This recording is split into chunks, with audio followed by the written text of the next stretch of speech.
Bismillahirrahmanirrahim. Assalamualaikum warahmatullahi wabarakatuh.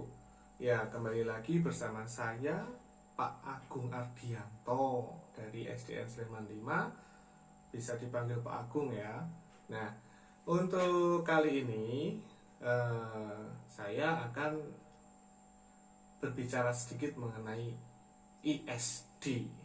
Nah, itu apa itu ISD? Nah, ISD itu adalah salah satu materi yang saya dapatkan ketika kemarin saya mengikuti BIMTEK atau bisa dikatakan semacam workshop dengan UGM bagian unit pelayanan masyarakat. Di sini saya akan sedikit berbagi mengenai ISD. Ya, mudah-mudahan nanti bisa dipahami dengan baik dan bisa dampak membawa manfaat yang baik untuk kita semua. Karena seperti apa yang saya tahu, konsep ISD ini adalah salah satu terobosan yang sangat baik, sangat bagus sekali dan berdampak positif jikalau nantinya bisa dimuat di dalam kurikulum pendidikan kita. Baiklah, kita mulai dengan ISD. ISD itu sebenarnya apa itu? ISD itu adalah Educational for Sustainable Development, atau bisa dikatakan pendidikan yang berprinsip pada pengembangan secara berkelanjutan atau sustainable. Intinya di kata sustainable tadi itu. Kemudian untuk capaian pembelajaran yang ingin saya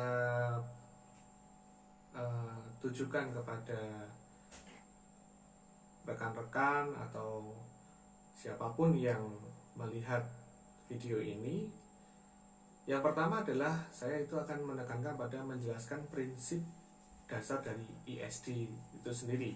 Kemudian yang kedua itu nanti mudah-mudahan nanti bisa mengevaluasi sedikit pandangan dari kalian semua terkait dengan penerapan ISD-nya sendiri. Kemudian ISD itu terdiri dari 3 kata utama. Yang pertama adalah education atau pendidikan. Yang kedua adalah sustainable atau keberlanjutan. Yang ketiga adalah development atau perkembangan. Di mana di sini kata utama yang menjadi dasar dari prinsip ISD adalah tentang sustainable atau keberlanjutan.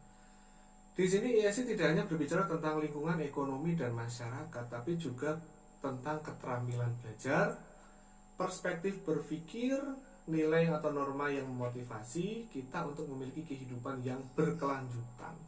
Jadi tidak hanya stuck di situ, tapi harus berkelanjutan, berpartisipasi aktif dalam masyarakat demokratis, dan hidup dengan prinsip sustainabilitas atau keberlanjutan.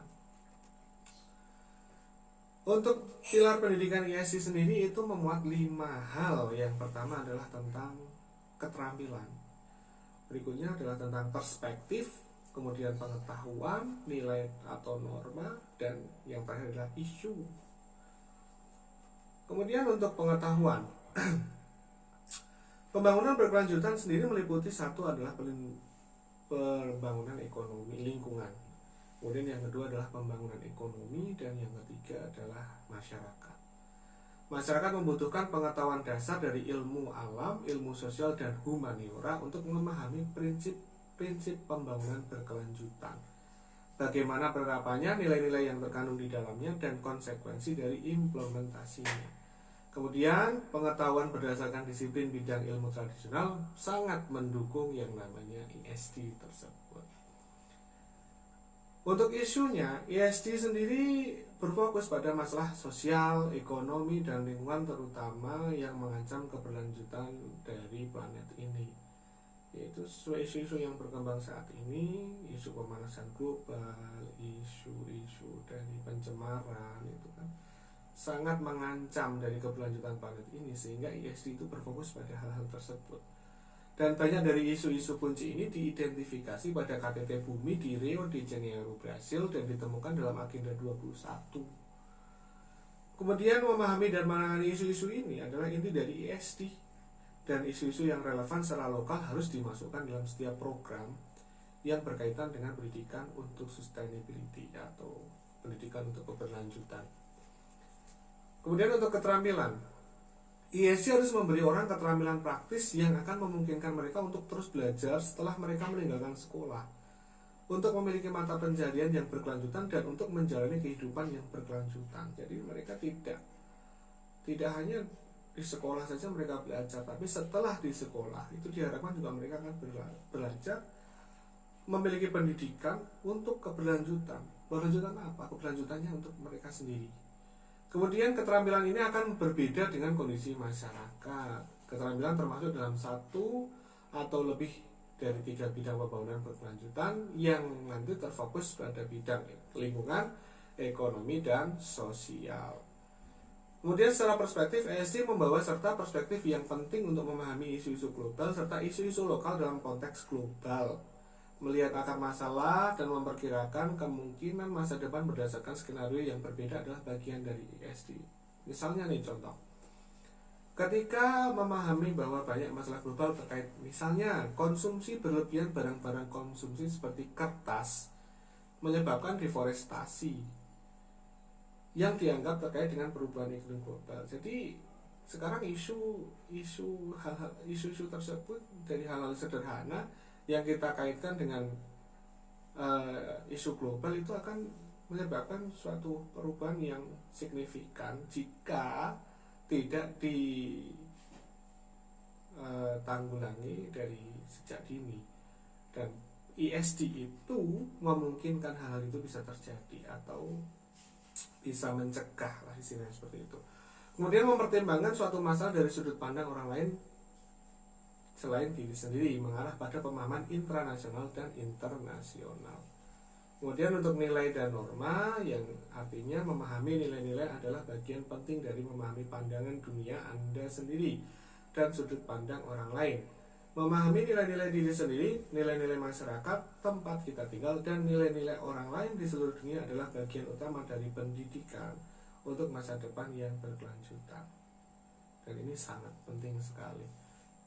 Nah, di situ ketika kita sudah mengetahui tentang ESD sendiri, kemudian pertanyaan mendasar yang perlu kita jawab bersama adalah, perlukah kita merubah kurikulum kita untuk mengakomodasi ESD?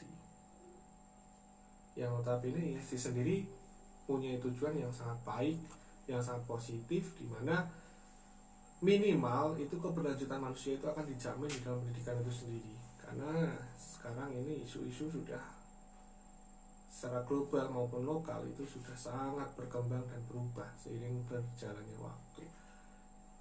Nah, oleh karena itu,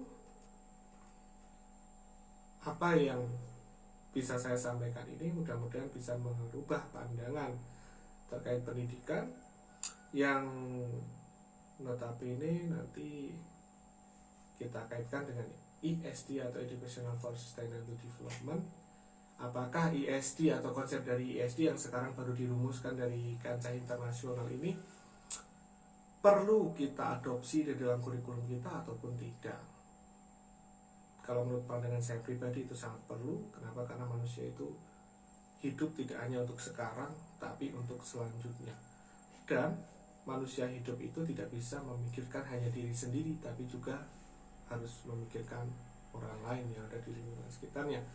Karena sekali lagi kita itu adalah sebagai manusia yang sosial. Kita perlu membangun hubungan baik dengan sesama manusia, dengan lingkungan, dengan bumi kita, sehingga apa yang kita lakukan itu mendapat dampak manfaat atau dampak positif bagi lingkungan kita.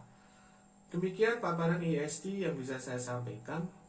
Mudah-mudahan apa yang saya sampaikan secara singkat ini bisa dipahami dengan baik dan membawa manfaat bagi kita semua.